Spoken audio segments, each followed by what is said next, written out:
Hi. We're in part of, we're in book 3, a Bible story, and this is part 1, story 9, a sad farewell. Okay, so let's see what happened. The news that he would not be allowed to enter Canaan was enough to make Moses give up everything then and there. He was terribly disappointed. Who wouldn't have been? But give up? Never. As long as he had life and health and would lead Israel toward the promised land. Forgetting himself, he began to plan the next step in the journey. He had made up his mind that the easiest way to get to Canaan was through the land of Edom. So he sent messengers to the king of that country, asking permission for Israel to pass through. It was a very kind and friendly message because Edomites were also children of Abraham through Ishmael. After talking to the king about some of the hardships through which Israel had passed, Moses wrote, "Let us pass, I pray thee, through thy country. Thou wilt not pass through, we will not pass through the fields or through the vineyards, nor will we drink of the water of the wells. We will go by the king's highway, and we will not go turn the page, turn to the right nor to the left until we pass thy borders." But the king of Edom said, "No, thou shalt not pass by me," he replied, "lest I come out against thee with the sword." He was going, "No, no, you're not coming this way." It was surely selfish answer, but Moses refused to get angry about it. Instead, he sent another gracious note, assuring that the king, that Israel, would keep on the highway and pay for any water that they might drink on the way through. Still, the king of Edom refused, and there was nothing to do but seek another way to get to Canaan. Moving eastward and south to get around Edom, they came to Mount Hor, Hor. And there it was that a very sad thing happened. As the people pitched camp, God told Moses that Aaron was going to die, and that he wanted both of them to go to the top of the mountain, like, and take Eleazar, Aaron's son, with them. 3 men started out, with Moses going ahead, then Aaron, and behind them Eleazar.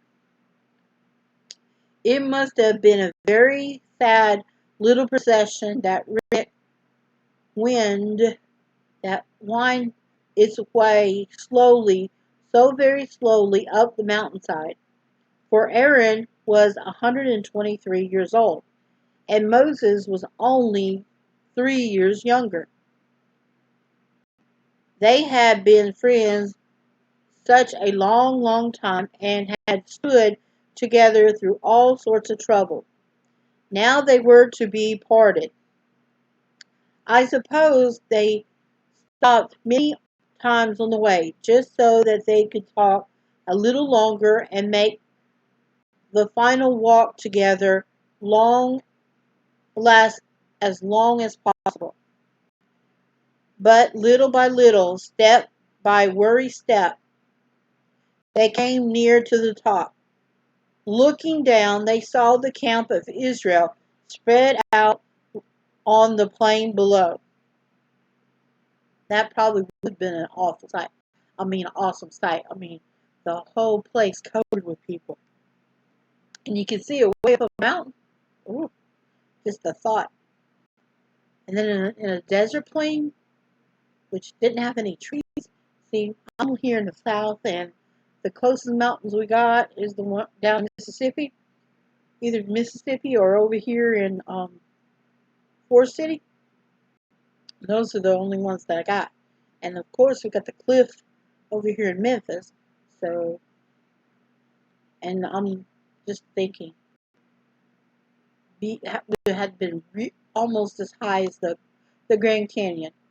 But I've been there twice, and I've seen it in the air once. So I've actually been there 3 times. Let me get back to the story. Perhaps they told each other how much those poor dear people meant to them, and how they had tried so hard to help them. A few more steps brought them, panting, to the summit.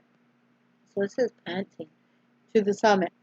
Then something very touching took place. One by one, Moses removed Aaron's priestly garment and placed them in turn upon Eleazar, as tears flowed down all their cheeks. Then came the sad farewell. Goodbye, son. God bless you. Goodbye, father. Then the 2 brothers looked at each other's eyes for a long time. And boy, it's got a, you can't really see it, but it has in the illustration, it has what it looks like. And apparently they all had red tips. That's them right there. And that's Aaron, Eleazar, and Moses up on the mountain looking down.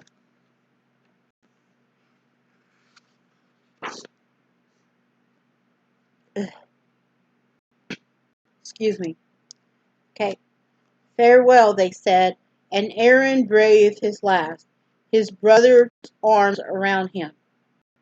Down in the camp, far below, the people began to get worried. Why was Moses, Aaron, and Eleazar staying up in the mountain so long?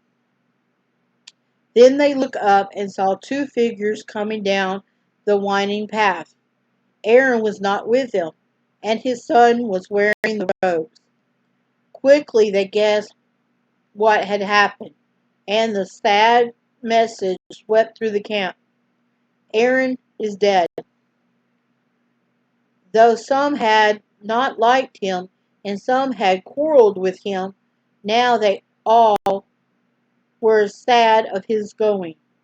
And they mourned for Aaron 30 days, even even all the house of Israel. And then it has a picture of him. And so he was buried up on top of that mountain.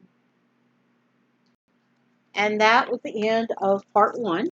And I know you saw the part that it's ready for the part 2. And that was the end of part 1, story 9, the sad farewell. So we're going to get ready to do the next part in a little bit. It might not be today. It might be tomorrow. We'll find out. Well, I'll make a decision. Okay, let's get ready for the next part. Okay, see you in a bit.